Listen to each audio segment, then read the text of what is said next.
Às vezes a infraestrutura urbana transforma animais selvagens em... Como dizer isso? Bem, ela os deixa realmente estúpidos. Alguns tentam roer concreto para encontrar algo, outros acasalam com manequins e outros...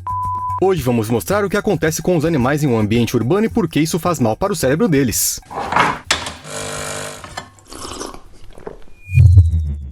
Sim, está acontecendo exatamente o que você pensou. O esquilo ficou preso na parede e, obviamente, não foi por ser muito inteligente. Primeiro, o esquilo vivia na floresta. E então surgiram humanos na floresta que transformaram essa floresta em cidade.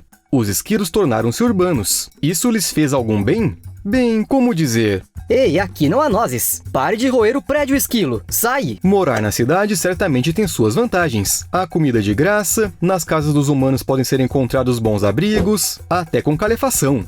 O único problema é que às vezes os esquilos ficam excessivamente confiantes. Neste vídeo, o animal tentou entrar numa parede e ficou preso. Só sabemos que depois que a câmera foi desligada, o esquilo conseguiu sair. O que será que ele perdeu ali? Bem, talvez tivesse cheiro de comida lá dentro?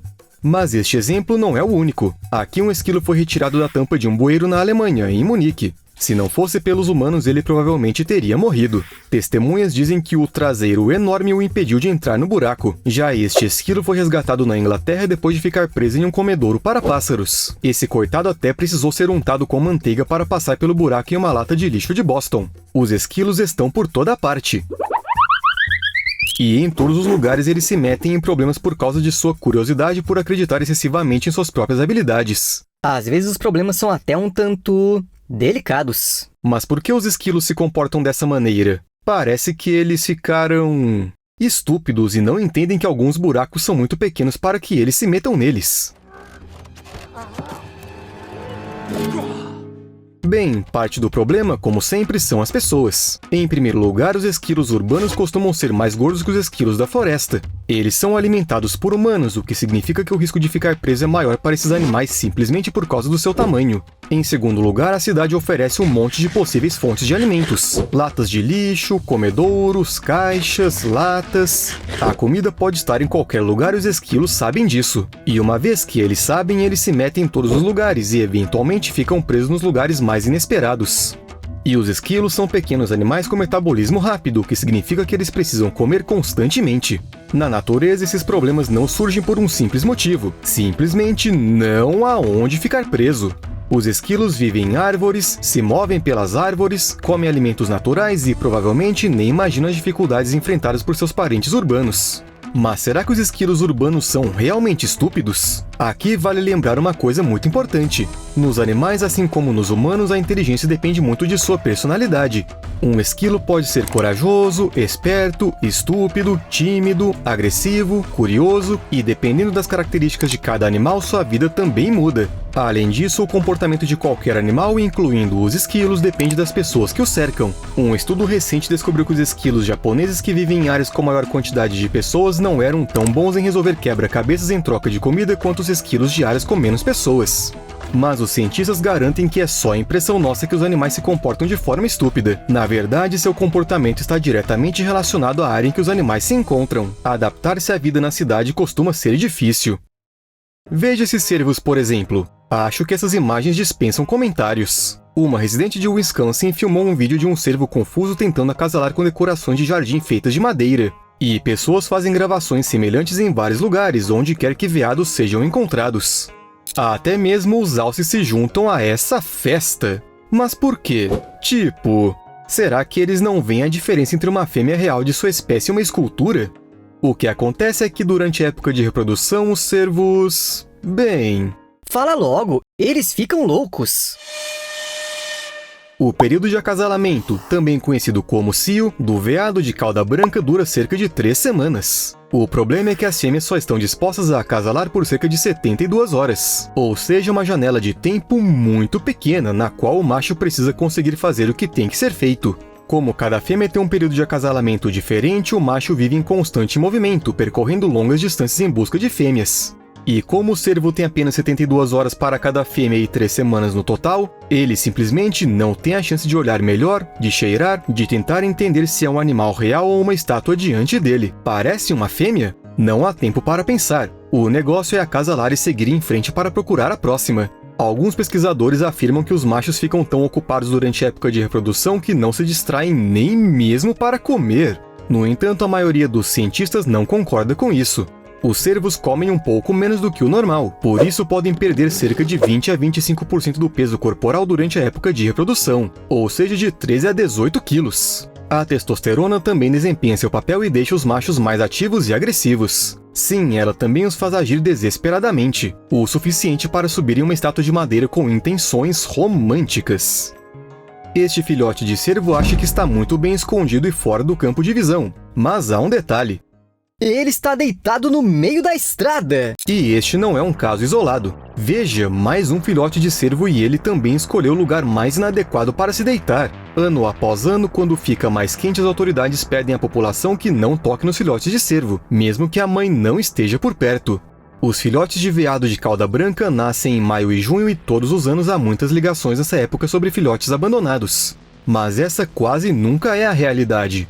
Quando uma mamãe cerva dá à luz, o filhote não pode segui-la pelos próximos 5 a 7 dias.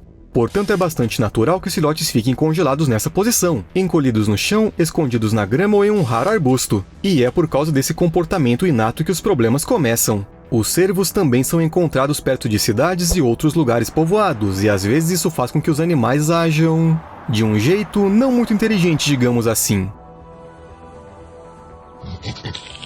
Eles se escondem como a natureza lhes ensinou, mas simplesmente não sabem levar em conta a paisagem não natural. Um cervo amarronzado na superfície cinza de uma estrada vira um enorme ponto chamativo que é muito difícil de não notar. Ainda bem que essa seja apenas uma via de pedestres, afinal eles também podem ficar em estradas. Nesse caso, o instinto de sobrevivência parece fazer de tudo para que eles não sobrevivam. Bem, na selva não há estradas, então toda a área ao redor é ideal para se esconder. O cervo simplesmente não consegue olhar para si mesmo e perceber o quanto ele está visível para os outros. Ele age intuitivamente. E aí acontece o que acontece. Até os pombos parecem ter problemas por causa de sua proximidade com os humanos. Imagine que você quer alimentar um pássaro e ele simplesmente joga fora toda a comida que lhe é oferecida? Não, olha só isso! É como se não houvesse um único pensamento na cabeça dele. Já esse aqui conseguiu ficar pendurado, preso pelo próprio bico. Eu posso praticamente ouvir a evolução batendo na testa com a palma da mão. Afinal, não é possível ser tão estúpido. Ou é possível? Sim, os pombos estão sendo sugados pelos grãos e não fazem absolutamente nada para evitá-lo. Eles nem parecem entender o que está acontecendo. É óbvio que os pombos nem sempre são simplesmente estúpidos e ponto. Assim como acontece com outros animais, às vezes não sabemos ou não entendemos tudo o que acontece com eles. Acho que já falamos sobre os ninhos desajeitados dos pombos. Mas eles não são uma prova de estupidez. Eles simplesmente refletem a natureza dessas aves. Os pombos costumavam fazer ninhos nas rochas, e portanto nunca construíram ninhos normais. Então, por que começar agora? Porém, o número de atos estúpidos entre esses pássaros é simplesmente enorme. Neste contexto, é muito difícil acreditar que os pombos possam ser mais espertos do que parecem à primeira vista. Obviamente, eles estão muito longe de serem como corvos e pegas, mas pesquisadores especialistas não concordam com a ideia de que os pombos são muito estúpidos. Pesquisas anteriores sobre o comportamento dos pombos sugeriram que sua inteligência poderia muito bem estar no mesmo nível de uma criança de 3 anos. Um estudo de Edward Wasserman, durante o qual os pombos passaram por vários testes de inteligência, mostrou que os pombos podem ser mais espertos que os gatos. E isso é realmente difícil de acreditar. Há também um estudo cujos autores afirmam que os pombos são capazes de memorizar os rostos das pessoas, associá-los à comida e lembrá-los deles para sempre. Nessas imagens, um pombo resolve um problema com uma caixa e uma banana. Ele demorou cerca de 1 minuto para entender que para conseguir comida é preciso posicionar a caixa e subir nela.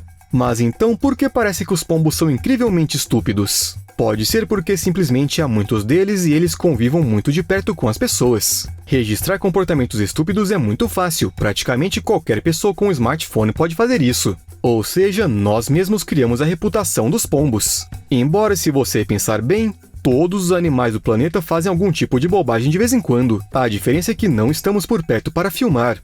Nós falamos e falamos que os animais são meio estúpidos, engraçados, fazem coisas estranhas, mas na minha opinião existem pessoas que são muito mais burras que os animais. Já disse tudo? Sim. Então vamos continuar. Os touros selvagens são um símbolo de liberdade. Eles têm chifres enormes e assustadores. Sim, eu sei que essas são vacas das terras altas, não se prenda a isso. Elas estão aqui só para fins ilustrativos. Mas voltando, eles têm chifres terríveis dos quais todos os predadores têm medo e que espantam até mesmo outros herbívoros. Aí temos as vacas domesticadas. As vacas domesticadas são tipo: fiquei presa no meu próprio comedouro porque outra vaca me deu uma cabeçada. Socorro! Na verdade, praticamente qualquer comedouro, independentemente de seu design, pode se tornar uma armadilha inesperada para uma vaca. Eles são necessários porque as vacas adoram puxar o feno dos fardos e comê-lo do chão. Mas desse modo ele fica sujo rapidamente e elas perdem o interesse por ele. Sim, elas mesmas o sujaram e elas mesmas se recusam a comê-lo. As varas não permitem que o feno seja puxado e assim as vacas têm que comer do fardo. No entanto, de vez em quando as cabeças ou chifres ficam enroscados nos comedouros e as vacas ficam presas. A má notícia é que isso acontece com bastante frequência. A boa é que as vacas são animais grandes o suficiente para pegar o comedouro e carregá-lo com elas, em seus afazeres de vaca. Mas mesmo que não haja varas, o comedouro ainda pode ser perigoso se uma vaca cair nele de lado ou de costas, como no vídeo, e suas patas ficarem altas demais para ela sair. É como sentir-se como uma tartaruga. Existe até uma lenda urbana que diz que se você se aproximar de uma vaca e empurrá-la, ela não conseguirá se levantar, como esta que caiu no comedouro. Apesar de todas as tentativas, o animal não conseguiu ficar de pé e as outras vacas não tentaram muito ajudá-la. Parece mais que elas vieram só assistir toda essa situação ridícula, exceto pela vaca que derrubou a coitada. Talvez ela seja apenas uma fã de uma brincadeira chamada tombar vacas. Soa ridículo, mas há uma lenda urbana, lembra? Então, segundo essa lenda, as pessoas faziam isso por diversão, porque simplesmente não havia nada para fazer no campo. Obviamente, isso trata-se de um estereótipo. O conceito de tombar vacas aparentemente surgiu na década de 70. Embora contos sobre animais incapazes de se levantar caso caiam tenham raízes históricas que remontam ao Império Romano.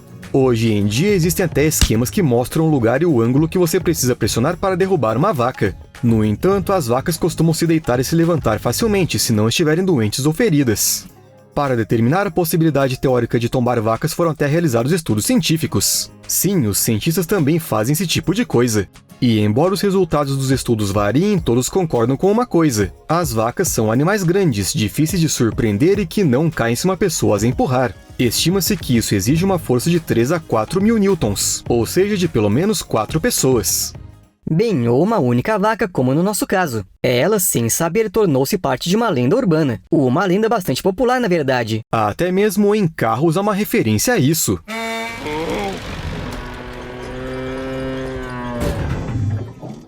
Só que na natureza as vacas simplesmente não têm esses problemas. Mesmo que uma vaca empurre outra, a segunda poderá se levantar facilmente. E na natureza também não há comedouros onde a cabeça ficaria presa. O problema está novamente em dispositivos criados pelos humanos. Um dia, toda a família de um fazendeiro dos arredores de Sacramento acordou durante a noite devido a um barulho estranho. Ao saírem de casa, eles viram... Na verdade, esses casos são bastante comuns. Os carneiros costumam dar cabeçadas em paredes, árvores, cercas e tudo que conseguem alcançar. Um dos possíveis motivos é o simples tédio. Pode ser que o carneiro fique sozinho ou que as ovelhas com quem vivem não lhe deem atenção. Mas às vezes isso acontece com carneiros que passam muito tempo com humanos. Se a interação com humanos diminuir, o animal fica entediado, se sente sozinho e... bate nas paredes. O que mais ele pode fazer? Outra teoria diz que bater em objetos pode ser parte do comportamento natural dos carneiros ou os traços de personalidade de um indivíduo em particular, porque até um carneiro pode ter personalidade. A terceira razão é expressar superioridade. Na natureza, os carneiros lutam entre si para descobrir qual deles é o mais forte. Bem, se não houver um segundo carneiro por perto, é preciso dar um jeito. Uma parede? Uma árvore? Pode ser. Finalmente, um oponente digno. Nossa batalha será mais do que lendária! Mas o mais curioso é que essa é uma prática muito perigosa. Na natureza, os carneiros correm riscos dessa maneira, porque esse comportamento permite conseguir mais fêmeas e dar continuidade à linhagem. Já os carneiros domesticados, ao que tudo indica, arriscam sua saúde só por diversão. Eles não têm mais nada para fazer. Depois de tudo isso surge uma questão lógica. Será que todos os animais ficam mais burros ao lado dos humanos? Steve e eu procuramos informações sobre esse assunto e... parece que os humanos influenciam em parte a inteligência dos animais. Pensa comigo, os animais domésticos estão sob cuidados dos humanos. Então eles não precisam se preocupar com predadores e nem obter sua própria comida. Nessas condições, um cérebro grande não é necessário e gradualmente seu tamanho diminui. Os cientistas provaram isso comparando bisons selvagens e domesticados. Mas e os animais urbanos? Afinal, eles ainda precisam procurar comida e se preocupar em não virar o almoço de alguém. Um estudo descobriu que as raposas urbanas desenvolveram cérebros menores e um focinho mais curto e poderoso ao longo do tempo, o que pode ajudá-las a mexer no lixo e rasgá-lo se for preciso. É difícil pegar uma presa com esse focinho, mas as raposas urbanas não precisam disso. Afinal, ao redor há comida suficiente que não fugirá delas. Os pesquisadores também descobriram que as raposas urbanas tinham menos espaço para o cérebro e, portanto, provavelmente eram menos astutas.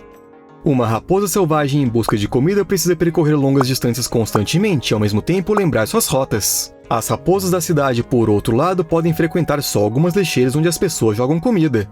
Nesse caso, não é preciso pensar muito nem memorizar as rotas. E isso provavelmente acontece com outros animais urbanos.